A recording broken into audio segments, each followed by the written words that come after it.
It's almost 2025, and it's time to start thinking about what you want to be doing in your next year and where you want to see yourself towards the end of the next year.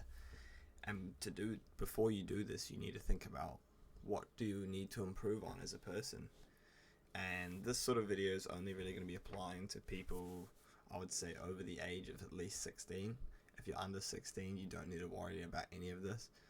But if you do want to, then and you want to just develop as a person at a younger age, it'll still help. But generally, this applies to more people getting sort of older. I'm 21, and I'll definitely be looking at trying to achieve all of these points, 6 points that I want to do to just become better as a person and to keep evolving. And the first thing I want to talk about is exercise or going to the gym. And this is definitely one of the most important ones, I would say. Fitness and building muscle is super important, especially for guys. You have to stay fit.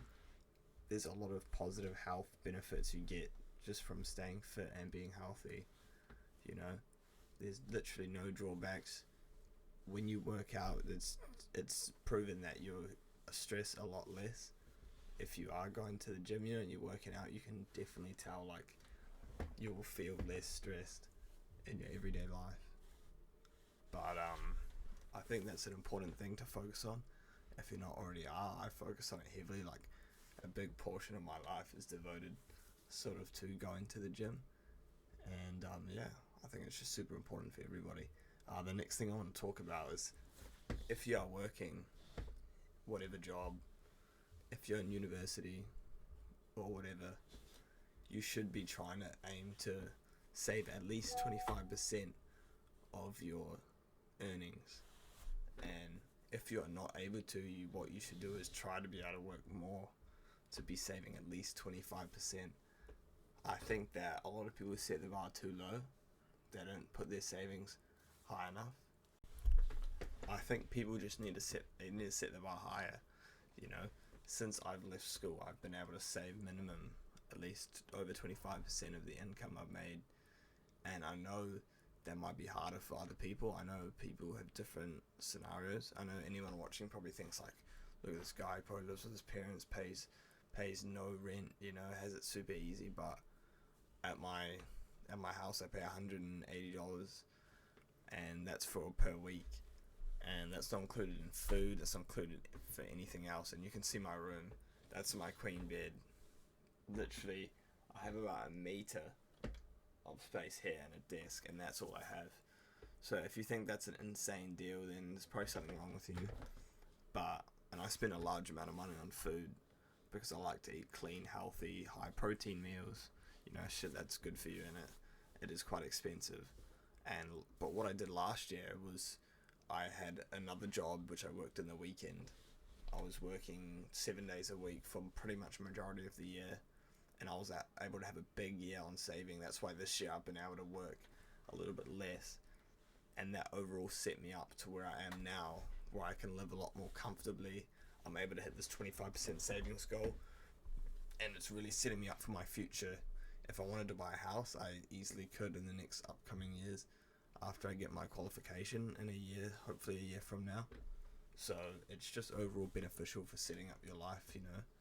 And then the third point I want to talk about is just to learn something new.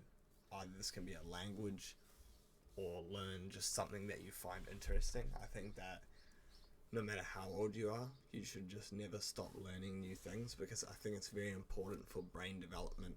And I'm pretty sure if you wanna prevent certain illnesses such as like dementia, learning and continuing development on your brain and growing your brain is a step in the right direction towards achieving that. And that's why currently I'm learning Spanish, because my girlfriend speaks Spanish and English, so I want to be able to converse with her in Spanish. But what I also want to start learning about is the human body, learning all the muscles, being able to name most of the muscles, what to do, how to work them out better, because I just enjoy that sort of stuff. I enjoy working out and sort of learning about, how can I hit this muscle, what are all these muscles called in here, and I just think it'd be great overall for me as a person to be learning that. And another thing, the fourth point, which is kind of similar along all these lines I'm going, is maybe potentially, I wouldn't say this one's as mandatory, like if you're already going to the gym and working out, but I would say picking up a sport is a very useful way to relieve stress, and it also can be a very social way to just go out and just, you know, hang out with your mates, play some sports, or sign up for a local club where you meet a bunch of new people, which can be great for you as a person, and socialize with new people. You know, just get out. Socializing as people is it's great for our health. I think we have a lot of positive benefits by socializing, and it just makes you an overall better person, and you overall feel better. And I think that's what we all want, right? At the end of the day, is to feel better, you know. And the next thing I was gonna go on to talk about is actually the fifth point is like socialize more with friends and family.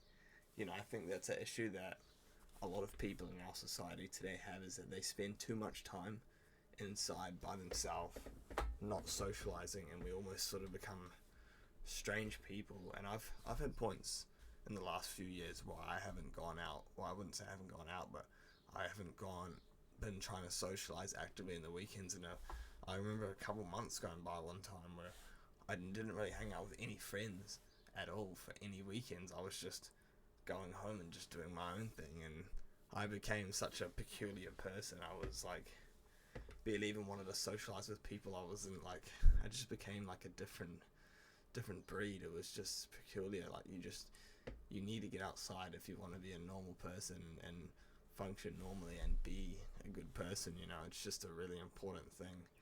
And the last point I want to go on is just to set higher goals and set higher standards for yourself in general. So this can be any aspect of your life. You know, we do different things. We do our own stuff. I don't know what you do. I know all the things that I'm doing, and I will just step everything up, increase everything overall. Try to do better in every sort of aspect. Even in your job, try to push better. In your studies, try to achieve higher goals. Just push yourself beyond your point, because I know it can seem tough, but these tough hurdles that you overcome will make you better as a person, and it'll overall give you fulfillment, which is way better than any sort of happiness or fun you can sort of have when you're doing well in life and the things that you do. The fulfillment that it gives you is it's unmatched. And I think that as a person, if you want to be happier in general, if you're able to do all these things that I'm talking about, you know, socializing more with friends, learning a new language, you know, can be amazing for your mind and your mental health. You know, saving extra money can always make you feel better, less stressed, having more money in your bank account, you know, exercising and working out, having that stress-free, all of these things, they all combine. It sounds quite stressful, including all these things and trying to improve in yourself in all these different ways.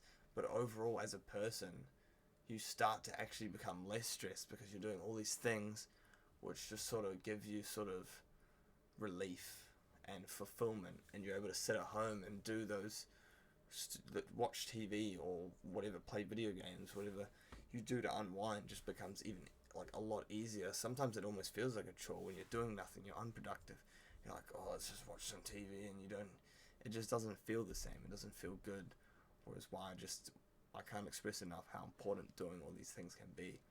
And I hope you, as a person, you go to your 2025 with a positive mindset and try to implement these 6 different points. And I promise you, you'll be a better and happier person. And I hope you do it.